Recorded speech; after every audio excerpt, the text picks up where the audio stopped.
Hey everybody, Joseph Rothschild here, aka MBT, and we are back for a second season of the Reddit Championship Series.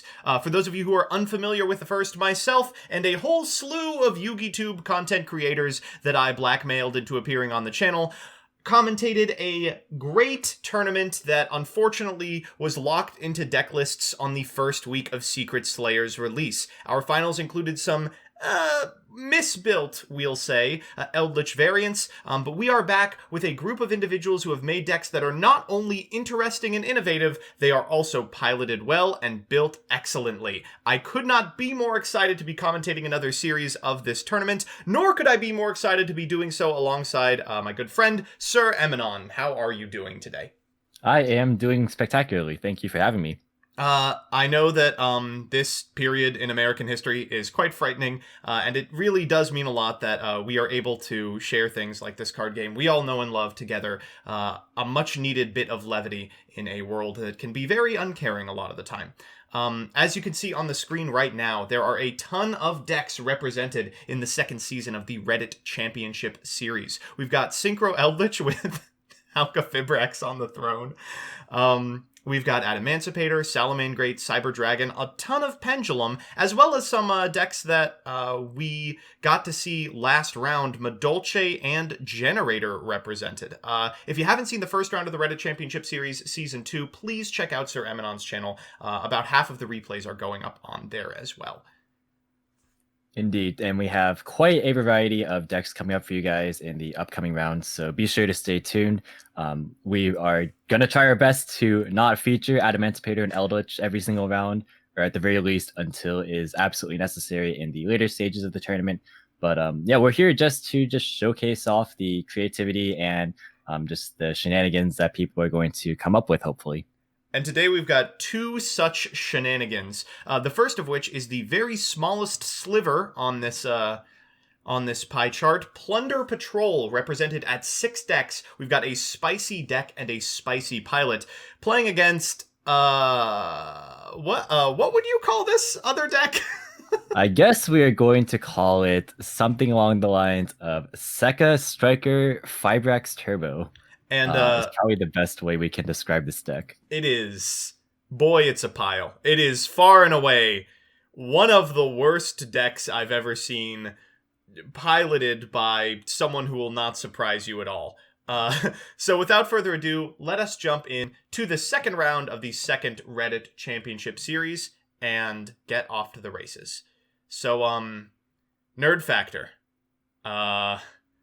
Yeah, who else? We wouldn't really expect anybody else to pilot a deck with a singular copy of Sekka's Light and 39 monsters. Oh, yeah. Just excellent. Also, master of the die roll, winning rock, calling first, and, I mean, good luck to them is all I will say. All right, and this is quite the opener. So a lot of things to talk about already. I have no idea what Nerd Factor is going to accomplish with this hand, but a normal summoned Jet Synchron will probably get the most, if not all the way there. A Cyberstein just chilling in the Plunder Patrol pilot's hand. Sometimes when you play a bad deck, you gotta put in good cards. Yeah, and we were actually looking at the deck lists prior to recording, and we were like, how is a Cyberstein ever going to resolve? And the answer apparently is just draw it, man. Yeah, just find it. What are you, an idiot? So we're going to lead with the line that you all know and love. The Jet Synchron is going to become a Linkuriboh, which is going to become a Jet Synchron, which is going to become a Alka-Fibrax, which is going to get a tuner from deck, a 0/0/1, and then is going to become an Auroradon. Ooh, but not before making Linkross. What the heck is this token? Such amazing variation to this new, very innovative combo. And the exciting part about this is you net one additional token. You're able to summon 3-3-star tokens, the 0/0/1 from Graveyard, who of course triggers whenever you summon multiple machines to your side of the field at the same time, and one Linkross token as well. So we're going to Dawn Effect in order to get an O-Lion from deck. Should not surprise anyone familiar with this combo. Here comes a 5, and TG Hyper Librarian is the pick. Oh boy. You ready to draw some cards? All right, so let's count the cards. We got 2 right here, and it looks like we are going to probably see something along the lines of a Borload Savage Dragon, but not before going Excel Synchron first. So we're going to draw 4 cards here at the end of it. So it's going to be Savage plus Librarian plus a whole lot of hand traps. Gallus the Star Beast. I mean, we're pretty deep in the pool of extenders, but while this isn't like a huge negation board, it does have, what, 3 hand traps? 4 if you include 4 hand Phantasme. traps. I mean, that's kind of 4 negates, right? That's a ton of damage you're taking off the Fantastical Dragon, and that's time in the round. And that's also the end of the turn. So Savage Dragon plus 4 hand traps, good luck to you. All right. So let's see. Let's see how much work the Cyberstein is actually going to put in, or if it's just going to be, kind of chilling there while we do Plunder Patrol plays. Notably, none of these hand traps deal with Cyberstein. So, if you can bait out the Savage Dragon activation, you could fire it off, but it looks like instead we're just going to scoop it up. And, pretty unassuming board, but with the benefit of looking at both players' hands, I think we can say pretty definitively that game was over. Yeah. If you just jam enough hand traps in your deck, you're bound to draw one of them if you're going to draw 4 cards in your combo. So wow. Plunder Patrol voluntarily electing to go second. Whoa, that's wild. And drawing the Jet Synchron again. I mean, okay, if you say so. So interestingly enough, weirdly enough, we are not really seeing the Sky Striker part of the deck really do anything so far, but maybe that'll change. Yeah, to get Rose out of the hand, you actually have to, accomplish something. What's interesting about Plunder Patrol hands is that they seem like they won't do anything, right? We've got a bunch of cards in here that all look like they eat your normal summon or shoehorn you into exclusively Plunder Patrol monsters.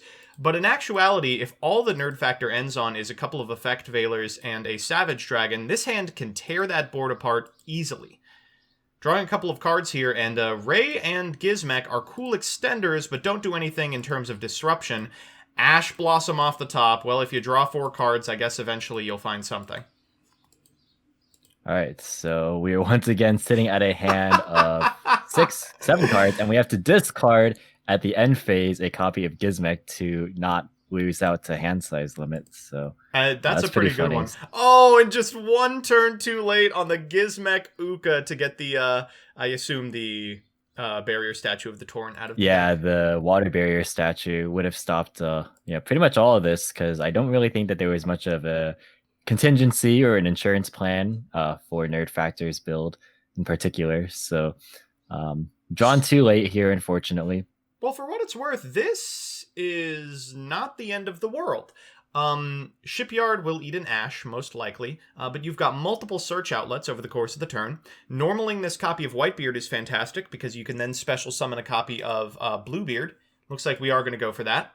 And then we're going to perform a Link Summon. Here comes Blackbeard. Ooh, no, even better. Whoa. Adamancipator was in Dragite. And we're not yet Xenolocked because we haven't activated the effect of Whitebeard in Graveyard, so this is a completely legal play. I just don't think it's likely that Dragite is going to actually resolve. All right, so we're going to trigger some Graveyard effects here. Oh, that's a fantastic discard. Looks like Whitebeard and Blue are going to resolve here, so we'll get a draw, an Ash Blossom, another hand trap, just 1 card too late, and a Redbeard. So, what makes Plunder Patrol very frustrating is that each card does something completely different. Redbeard is the same as the Link, but a quick effect that's only activatable on the opponent's turn, and because we put that copy of Savage in defense position, the Dragite can just walk over it. That's pretty funny. So Nerf Factor didn't really get any value out of the Savage at all there. As you predicted, the field spell is going to eat the copy of Ash. But this is fine. Kind of looks like that's just going to be the end of it, I guess. We don't necessarily need to make a Link this turn. I think it's actually actively bad to do so. Redbeard triggers on our opponent's turn, so those Effect Veilers are out of commission. I mean, this plays around the entire hand.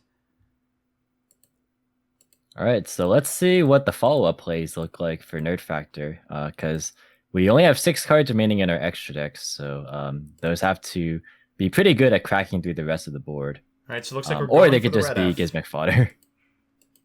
Red is going to be able to get Bluebeard, and even if Red goes to the graveyard, it's not that big of a deal. Bluebeard is a quick effect. We're going to Phantasme That's ashable, but probably fine. All right, we're going for Gallus here. Oh, pitching a Gamciel. Boy, that would be a heck of a card if you drew it. All right, so now we just got a bunch of beat sticks on the board. And 3 cards in extra, so likely they're going to have to be enough. Yeah, and we still haven't used Blackbeard effects. No, we have not. Here comes Access Code Talker. That's a sweet card, but unfortunately lacks, I think, literally any protection whatsoever. It says, Blackbeard effect. You can't respond to access code. Yeah, okay. When access code resolves Blackbeard effect. Here we'll see Mowork, and of course, you equip the monster that you use to activate the effect of Blackbeard to the Mowork. The Mowork, since it has a Plunder Patrol effect monster equipped, is going to be a quick effect and can pitch a Plunder from hand, which thankfully we've just drawn off the top in order to destroy a card our opponent controls. And because it's on our turn, no effect Veiler, wow, that's pretty strong. So all of that effort to go into access code and just gets banished immediately. So we'll see what the follow-up is. It's probably just going to be Pankratops here. All right, so we get to Pankratops, normal a Ray, and then special a Rose because the Sky Striker Ace was normaled. Fine. I don't really know what that accomplishes, and it turns out the answer is nothing. All right, well, we got to see the Sky Striker cards hit the board. That's something. This is such a nerd factor deck. It's just draw 15 cards turn 1, but no payoff whatsoever. It's just like either access code wins the game or I am losing. Well, apparently Savage plus 4 hand traps is indeed beatable. Just, don't do anything. Yeah. And you win. This hand is a little crustier from Crown Control. Plunder Patrol really needs to be able to make the link turn 1 if they are blinding first. Nerd Factor has picked second, forcing the Plunder Patrol player to go first. I think anticipating that, they're on things like Paleozoic Dynamicious, but it's still going to be a bit of an uphill climb. And with a Lightning Storm in the opener, this is looking pretty good. He's calling it! Storm, do it. Oh, sure. Boy. All right. I was joking. Not that big of a deal. Neither of these cards are mission critical, but doesn't have anything else in hand. It should be pretty simple to OTK from this position. Oh, my goodness. They milled a Jet Synchron? Oh, my God. Come on. Sometimes you gotta just be that good. It really was almost outskilled. Summon Ash for the style. Oh, fantastic. That's a tuner, so we'll make Halka-Fibrax. We can get an O-Lion here, not a 0/0/1. And go into a Barricade Borg blocker. That's going to trigger O-Lion's effect and get a token, which is a machine. Cool. No effect on the Mecha Phantom Beast Auroradon because the effect locks you from Link summoning for the remainder of the turn. Yeah, it looks like we're just going to try and go for lethal, I suppose. So this is going to be a 5300 access code, and we're going to go ahead and use Gizmek. Is that lethal? Is that enough? 53. It's close. This is 7750. Oh, he's going to be at 50 life points! Oh, no. Oh, no! A different Gallus could have ended this game, but this Ghost Mourner is now going to just be like a no material as well, since you're not allowed to special with the monster. Oh, wow. They're counting real quick. 50 life points. Can we do it from this position? Oh, boy. I mean, it's very possible. This mortar is actually... The burn is actually going to be relevant here, which is pretty interesting. Gizmek Uka, 7th card. Let's go for the second game in a row. Where are you when we need you? Wow, this Plunder Patrol player can't catch a break. And we're going to see a normal summon here, a Bluebeard. So we can go into Almirage. This triggers the Bluebeard. We can discard a card to draw a card, but it's got to be just about the best possible card in the game. Looks like we are going to fire Bluebeard's effect. Oh boy. Wait a second. The Nerf Factor just used Moonlit Chill on Almirage, even though Almirage has 0 attacks, so it wouldn't burn for anything. Wait. This is the only card it wouldn't burn with. Oh my goodness. What a fantastic rip. Oh, not like this. Oh, Is this really wow. how this game ends? When you play Plunder Patrol, you kind of do have to operate under the assumption that your deck is terrible, and you're going to have to do whatever necessary to keep your opponent off of their extremely powerful plays. You could get one Plunder Patrol card, so it doesn't even necessarily have to be a Plunder Patrol monster, but we gotta get into one of the links if we want to do anything this turn. My IQ equals the attack of Almirage. Going for Yard, discarding the Gizmek Uka. Okay. Gonna get Whitebeard. Whitebeard is fine, but I don't know how you're getting it onto the field. We've already normal summoned the Bluebeard. Yeah, not really sure what the play is here. Oh, if it's just booty... Oh no, this is going to be a problem. Okay, so does Whitebeard special? It does. So here's what we can do. In standby phase, activate booty. We will call a type and bring back this copy of Bluebeard. When we do so, we can activate the effect of Almirage, so the Bluebeard's the only monster on the field. When the Bluebeard is destroyed, or by natively triggering its effect, we can discard the Whitebeard, special a Redbeard from deck, and do the link plays from there. It is a little sus, but very possible. All right, so it looks like this is the pretty much the line that we're going for. Now we do have to deal with some access code pops. Okay, access code correctly targeting booty first. And then I think also we're going to hit Yard on the way. Really just putting them on link or nothing. We're also not going to have a card in our hand, so the link monster is going to have to draw exactly a Plunder Patrol. Oh, wow. This is a lot of cards that we're going to have to chew through. So we're just going to try and go all in. All right, so blue effect. Sure, here comes white. White draws a Bluebeard. Oh my gosh, he did it.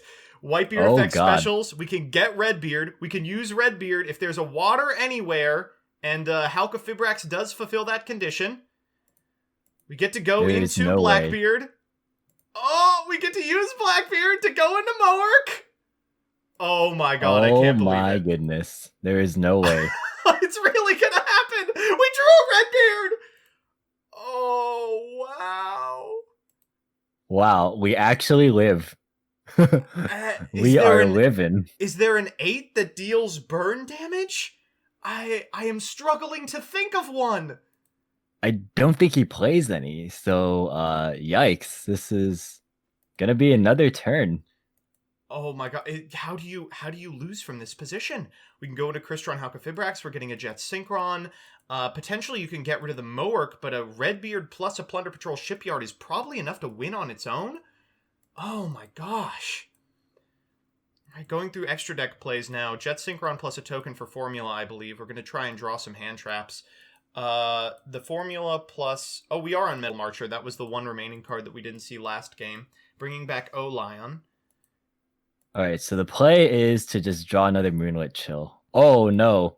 Oh, is that it? Not enough. All I right. mean, we've already been through so much of our extra deck.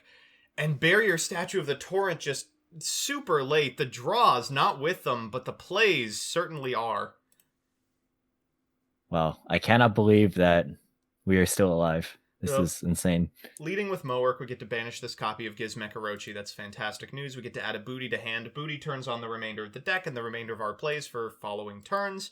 Get to fire the Redbeard because it was sent to the graveyard. We'll equip it to the Moark. Now the Moark has a big old booty once we fire Shipyard. I'm just deciding if there's anything else they want to do. We'll use the Yard effect in graveyard, putting back I expect the Redbeard in order to set itself. And it looks like the engine is back online. Oh yeah, we are there. We can use the emblem on the Moark that we already have, and while Yard is on field, Plunder Patrol monsters gain attack based on how many face-up Plunder Patrols are in the spell and trap card zone. So the Moark right now is a 2,000 and only going to get bigger. Normal summoning the Barrier Statue of the Torrent. Oh, wow, that's painful. This is confidence right here. Oh, so of course it does count the Shipyard as well, I believe. Or something. So 25 and 1,000 means that this O-line is going to have to do it. We can't even tribute summon Quick Draw Synchron to win. Oh, wow, this is incredible. Oh, here's a Moonlit Chill. Oh, A bit and late, a though. pass. End-phase Moark to get rid of the O-Lion, and are we actually going to be able to get out of this? We're bootying as well for the Whitebeard, equipping the Redbeard. This, I believe, is going to be lethal after a minimum amount of setup. And that's it! With 50 life points remaining! Oh, wow! I cannot believe that we lived with 50 life points and then came back with that incredible string of plays.